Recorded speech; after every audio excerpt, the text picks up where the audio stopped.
testemunha da aflição e da angústia e do pânico que viveu o meu colega. Conta então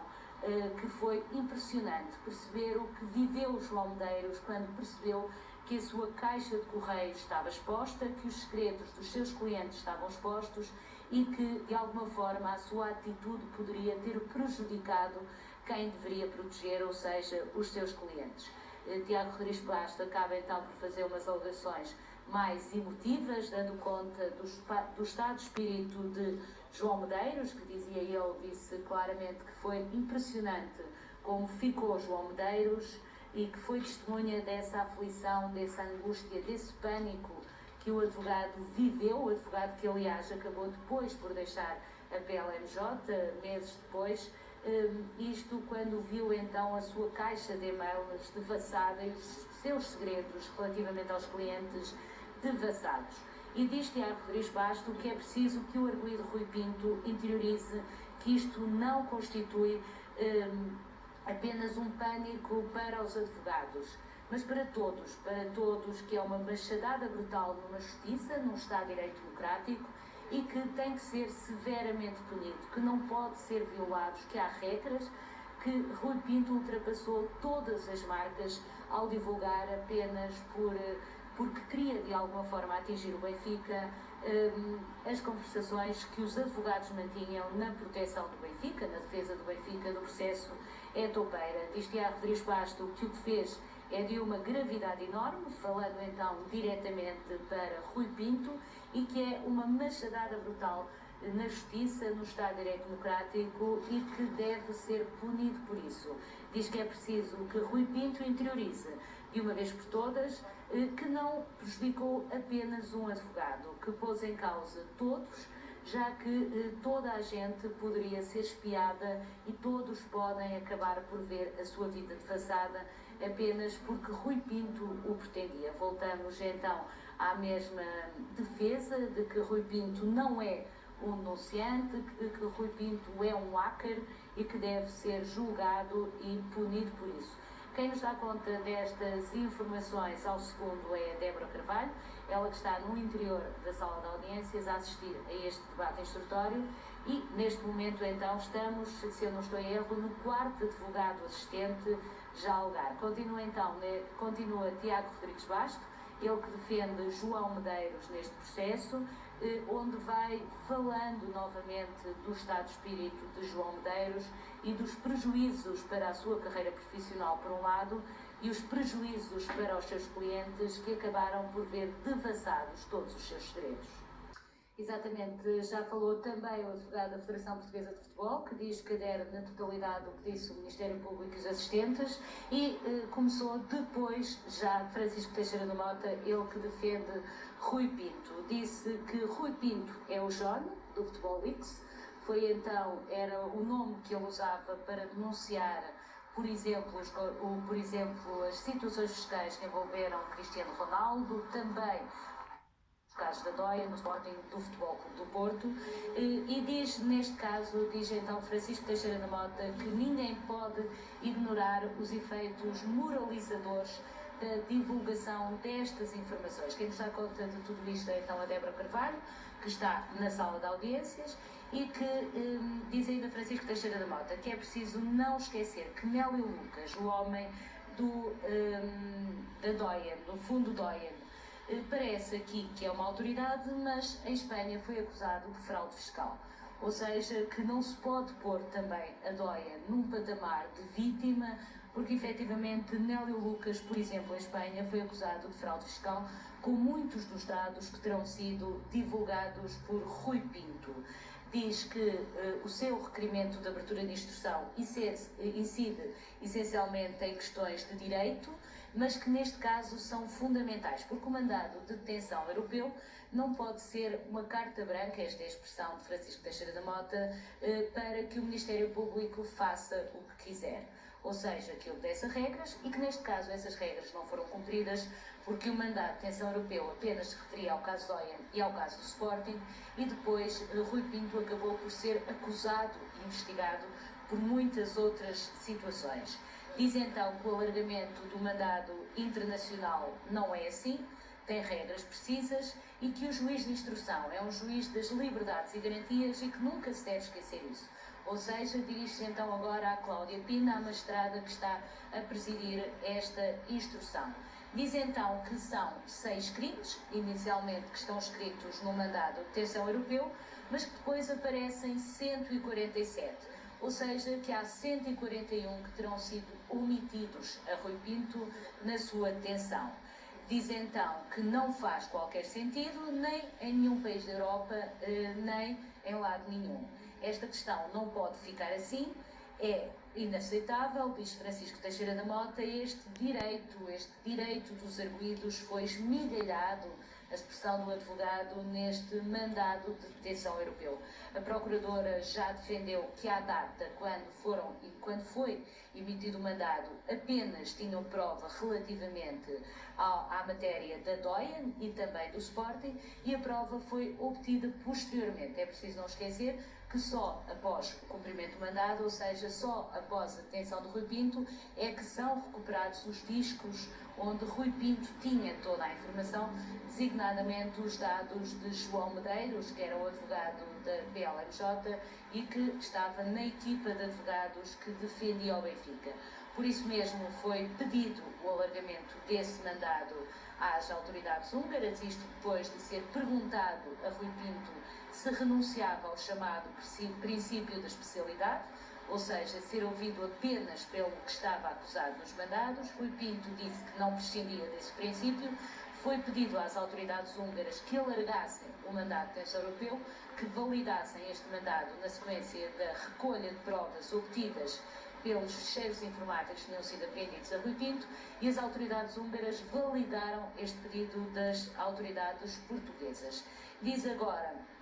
que o Estado de Direito na Hungria é o que é, diz Francisco Teixeira da Mota, dizendo que se não fosse na Hungria nenhuma outra justiça europeia teria permitido que Portugal alargasse o mandado de detenção europeu, mas que o Estado de Direito na justiça húngara é algo ainda muito deficiente, algo ainda muito em construção, com várias deficiências, e que por isso mesmo acabou por ser aceite o pedido das autoridades portuguesas. Francisco Teixeira da Mota realça que pretende discutir questões de direito neste processo, porque estas questões de direito, na sua ótica, são fundamentais para a não pronúncia de Rui Pinto, designadamente, pelo menos quanto a 141 crimes. Ou seja, Francisco Teixeira da Mota aceita que, relativamente aos 6 crimes pelo qual ele foi preso na Hungria, possa responder por eles no nosso país. Relativamente aos restantes, o que teria de acontecer, na opinião de Francisco Teixeira da Mota, era o cumprimento de pena, caso fosse condenado, libertação imediata de Rui Pinto e depois a sua detenção em Portugal ou noutro qualquer país da Europa, onde teriam então de ser emitidos novamente os mandados de detenção europeus. O Ministério Público diz que não. Francisco Teixeira da Mota diz que Rui Pinto nunca teve os seus direitos protegidos e recorda que se está a vitimizar quem não é vítima. Ou seja, relativamente a Nélio Lucas, o homem forte do fundo DOIAN, o que diz Francisco Teixeira da Mota é que é preciso não esquecer que não é uma autoridade, ou seja, foi alguém que respondeu em processos fiscais, que foi acusado de crimes fiscais na vizinha Espanha e que foi também acusado pelas ajudas que foram dadas pelas autoridades, pelas denúncias de Rui Pinto, pelas denúncias que foram feitas por Rui Pinto. Diz neste momento que Rui Pinto não teve os seus direitos protegidos, que os seus direitos foram esmigalhados neste mandado de detenção europeu e que apenas sobre 6 crimes é que Rui Pinto pode responder, sendo que um deles é naturalmente o crime da DOIAN, é o crime de tentativa de extorsão à DOIAN. Fala então agora Francisco Teixeira da Mota, ele que defende Rui Pinto. Faltará apenas o advogado de Aníbal Pinto alegar. Será então um debate instrutório, diria eu, em tempo recorde, com tantos advogados. Aliás, a juiz chamou a atenção que no máximo daria meia hora a cada um dos intervenientes. Isto, e até brincou, disse que se não fosse assim, no Natal ainda estaríamos todos aqui e que tal não faz sentido, já que as questões de direito que foram levantadas estão escritas no requerimento de abertura de instrução, não precisam de ser alegadas oralmente, estão todas escritas no requerimento, nos requerimentos e serão tidas em conta na decisão que o juiz vai tomar, na decisão de instrução. Francisco Teixeira da Mota diz então que 141 crimes dos 147 devem cair de imediato, não deve ser pronunciado por estes 141 crimes, já que quando foi preso na Hungria não lhe foram imputados estes 141 crimes e que há regras do direito internacional que têm de ser cumpridas e que tal só não aconteceu porque estávamos a falar de um país como a Hungria cuja democracia, cujo Estado de Direito ainda está em construção. É essencialmente isso que diz, aliás, até com alguma ironia, diz que o Estado de Direito da Hungria é o que é, que todos sabemos o que é e que,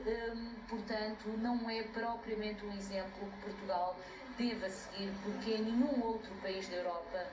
tal seria aceite, já que o arguido, neste caso Rui Pinto, não teve os seus direitos protegidos. Já percebemos que Francisco Teixeira da Mota não irá discutir factos, ou seja, não irá discutir conteúdos, informações que Rui Pinto obteve, a forma como os obteve e se tentou de alguma forma vender estes conteúdos, vai essencialmente discutir questões de direito. Sobre a violação de correspondência, diz que é a primeira vez que o Ministério Público acusa quando os visados, ou seja, quando os queixosos se opõem. Este processo desperta ódios e raivas particulares. Aqui recordo, até porque consultámos também o processo, não haverá propriamente uma oposição dos visados no procedimento criminal. O que há é os visados não terem aderido à necessidade nem de se constituir assistentes, alguns dos visados, nem de pedir indemnizações cíveis. É, por exemplo, o caso de Jorge Jesus. Ou seja, não se opôs propriamente ao procedimento criminal, o que disse é que não queria deduzir indemnização contra Rui Pinto, tanto mais que é sabido que Rui Pinto, aliás, já fez a demonstração nisso no processo, não terá bens em seu nome para pagar qualquer indemnização. Diz então Francisco Teixeira da Mota que este processo desperta ódios e raivas particulares, insinuando que são ajustes de contas. E aqui diria eu que estes ajustes de contas dirigem-se ao Benfica, atendendo a que, na opinião da defesa, este processo ganha forma quando João Medeiros, advogado que representava o Benfica no processo Etoupeira, foi também ele espiado. É por isso mesmo que Francisco Teixeira da Mota vem agora falar nestes ódios e raivas particulares que levaram a que tivessem esta atitude a investigação e que tivesse acabado por acusar Rui Pinto de 147 crimes e não apenas os 6 que lhe estavam imputados no mandado de detenção europeu. Francisco Teixeira da Mota realça então que o arguido não teve nunca os seus direitos protegidos, que o Estado de Direito da Hungria é o que é e que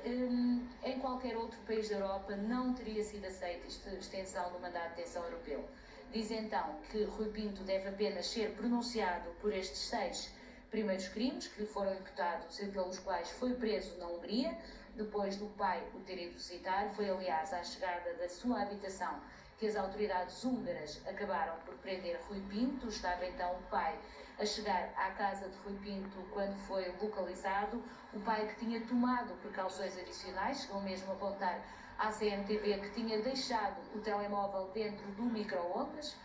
porque sabia que seria impossível qualquer localização celular, nem sequer determinar onde, se o telemóvel se encontrava na casa, se estivesse dentro daquele aparelho, mas a verdade é que comprou bilhetes de avião, ainda que essa compra não tivesse sido feita por Rui Pinto, e permitiu então que as autoridades fizessem o seguimento dessa viagem até a Hungria e pedissem a colaboração das autoridades húngaras quando ele entrou na Hungria, em solo húngaro, e quando se dirigiu então à casa do filho. Francisco Teixeira da Mota continua a realçar que esta questão não pode ser esquecida, que esta questão de direito não pode ser ignorada e que Rui Pinto não pode ser indiciado por 141 crimes, só pode responder pelos 6 crimes que na Hungria lhe foram imputados. Diz depois que este processo, conforme dizia, desperta ódios e desperta ódios particulares, que desperta, aliás, ódios e raivas particulares e que, de alguma forma, acabou por crescer depois de Rui Pinto ter entrado nos mails dos advogados que defendiam o Benfica no processo Etopeira e ter denunciado as estratégias de defesa, quer de João Medeiros, quer de Rui Patrício e também Paulo Saragossa da Mota. Diz que é profundamente angustiante ouvir que Pedro Henriques atuou não como advogado, mas como amigo. Diz agora Francisco Teixeira da Mota que o chocou ouvir isso, isto porque esta também é a defesa, diria eu, de Aníbal Pinto, ou seja, Pedro Henriques, que é o advogado da Doyen, atuou enquanto advogado e, portanto, está vinculado ao segredo profissional e não pode contar a conversa que manteve com Aníbal Pinto. Diz agora Francisco Teixeira da Mota que, enquanto advogado, se sente profundamente angustiado porque Pedro Henriques diga que atuou como amigo e que ficou chocado. Termina agora Francisco Teixeira da Mota, que pede então,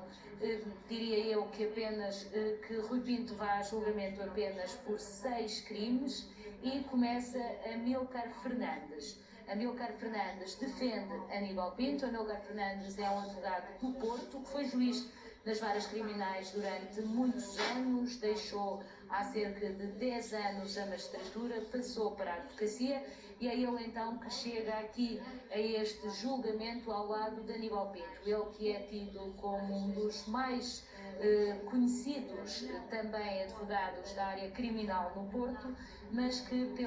também por ser um advogado muito sóbrio, até pela sua passagem durante vários anos pela magistratura. Diz agora Amílcar Fernandes que, e passo a citar, a minha tarefa está facilitada, é uma questão de suporte documental. Ou seja, no fundo, o que vai defender é que há efetivamente mails entre Aníbal Pinto e Pedro Henriques, o advogado da Doyen, onde Aníbal Pinto diz a determinado momento que não quer continuar a participar em todo aquele esquema porque percebeu que se tratava de uma extorsão. Ou seja, que já não acredita que haja efetivamente uma prestação de serviço, mas será um quadro de extorsão. Eu recordo apenas que o que veio dizer o advogado da Doyen é que, de alguma forma, Rui Pinto estava a monitorizar a investigação da Polícia Judiciária e que tudo isto foi encenado. Mas, de facto, esses documentos por mail existem e o que diz então Amílcar Fernandes é que tudo o que o doutor Aníbal Pinto diz está documentado, ou seja, que a sua tarefa está facilitada neste processo, que é tudo uma questão de suporte documental e que, por isso mesmo, não há grande margem para que a acusação possa dizer outra coisa. Porque Aníbal Pinto lembra, Amílcar Fernandes mandou um mail para o advogado da Doyen dando conta de que não estaria disponível para continuar a ser advogado do Rui Pinto, na tal tentativa de Rui Pinto fazer uma colaboração com a Doyen, porque tinha percebido que se tratava, afinal, de um caso de extorsão. Diz agora, então, Amílcar Fernandes remete para esses mesmos mails, para esses documentos, e diz que o Ministério Público não pode tirar conclusões que seriam meramente especulativas e diferentes das que estão suportadas pelos documentos, ou seja, que não há nenhum dado concreto e objetivo que diga que Aníbal Pinto sabia da investigação a Rui Pinto, que são apenas conjunturas e que, por isso mesmo, o que tem que ser analisado são os documentos e esses documentos mostram uma tese completamente oposta ao que diz o Ministério Público neste processo. Dá-nos conta então agora a Débora Carvalho, ela que está no interior da sala de audiências e que nos vai relatando ao segundo o que se passa nesta reta final do debate instrutório. Estamos já no último advogado a alegar, saber se há depois quando é que será marcada a decisão instrutória. Não será naturalmente hoje, será muito provavelmente no início do próximo ano. E continua então a alegar agora Amílcar Fernandes, o advogado do Porto, que neste momento e que acompanha neste processo Aníbal Pinto. Diz então Amílcar Fernandes, continua a remeter para os documentos, para os mails e para toda a informação de mails, para toda a informação documental que existe entre Aníbal Pinto e Pedro Henriques,